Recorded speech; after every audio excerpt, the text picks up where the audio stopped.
بسم اللہ الرحمن الرحیم۔ رزق بارش بن کے برسے گا انشاءاللہ۔ صبح کے وقت سورہ مزمل ایک مرتبہ پڑھیں۔ جب اس آیت پر پہنچیں تو اس کے آگے نہ پڑھیں۔ سارا دن اس آیت مبارک کو ہزاروں لاکھوں کی تعداد میں پڑھتے رہیں۔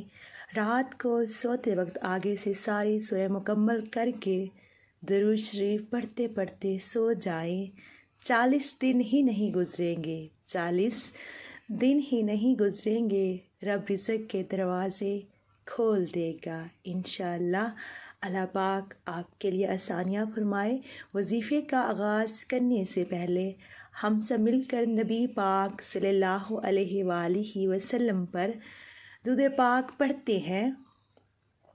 اللہم صلی علی محمد وعلی آل محمد کما صلیت علی ابراہیم وعلی آل ابراہیم انک حمید مجید۔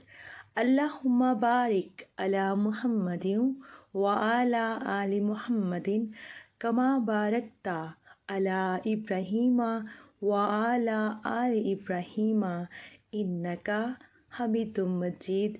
پیارے دوستو، جب بھی دعا مانگیں تو اول آخر درود پاک لازمی پڑھا کریں۔ پیارے دوستو، آپ نے وظیفے کے ساتھ ساتھ نماز کی پابندی بھی کرنی ہے۔ کوشش کریں نماز کو پڑھنے کا معمول بنا لیں۔ نماز پڑھنے سے اللہ کے در پر حاضری دینے سے آپ کی آدھی مشکلات ختم ہو جائیں گی۔ اللہ پاک ہم سب کو نماز پڑھنے کی توفیق عطا فرمائے۔ وظیفے کا آغاز کرنے سے پہلے آپ نے اعوذ باللہ من الشیطان الرجیم بسم اللہ الرحمن الرحیم پڑھ کر وظیفہ شروع کرنا ہے، وظیفے کا آغاز کرنا ہے۔ رزق بارش بن کے برسے گا۔ صبح کے وقت سورہ مزمل ایک مرتبہ پڑھیں۔ جب اس آیت پر پہنچیں ان لک فی النہار سبحا طویلا تو اس کے آگے نہ پڑھیں۔ سارا دن اس آیت مبارک کو ہزاروں لاکھوں کی تعداد میں پڑھتے رہیں۔ رات کو سوتے وقت آگے سے ساری سورہ مکمل کر کے درود شریف پڑھتے پڑھتے آپ سو جائیں۔ 40 دن ہی نہیں گزریں گے 40 دن ہی نہیں گزریں گے رب رزق کے دروازے کھول دے گا انشاءاللہ۔ اللہ پاک آپ کے لیے آسانیاں فرمائے۔ پھر اللہ پاک سے دعا کریں۔ اول آخر درود شریف پڑھ کر ہمیشہ جب بھی دعا کریں اول آخر درود پاک پڑھیں۔ ہم سب مل کر اللہ پاک سے دعا کرتے ہیں، آپ بھی ہمارا ساتھ دیجیے۔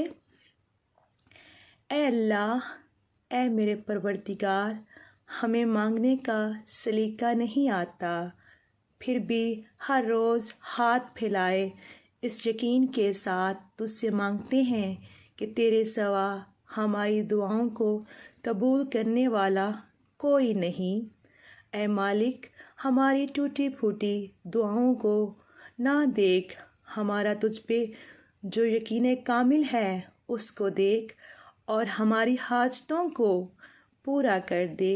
اے میرے رب، میرے والدین کو معاف کر دے، ان کو صحت مند زندگی عطا فرما، ان کو صحت مند زندگی عطا فرما، آمین۔ یا اللہ، جن کے والدین حیات ہیں ان کو صحت و تندرستی اور لمبی زندگی عطا فرما اور ان کی خدمت کی سعادت عطا فرما، آمین۔ اے میرے پروردگار، جن کے والدین والد یا والدہ یا دونوں وفات پا گئے ہیں ان کو جنت الفردوس میں اعلیٰ مقام عطا فرما۔ یا اللہ تعالیٰ ان کی قبروں کو پرنور کر دے، آمین ثم آمین یا رب العالمین۔ پیارے دوستو، میری آج کی ویڈیو آپ کو کیسی لگی؟ اچھی لگی ہو تو اللہ پاک کے 99 ناموں میں سے ایک نام ضرور ٹائپ کیجیے گا۔ اللہ پاک آپ سب کا حامی و ناصر ہو۔ اللہ حافظ، جزاک اللہ۔ اور جاتے جاتے آپ سے گزارش ہے کہ پلیز مجھے سپورٹ کریں، مجھے آپ کے سپورٹ کی بہت ضرورت ہے.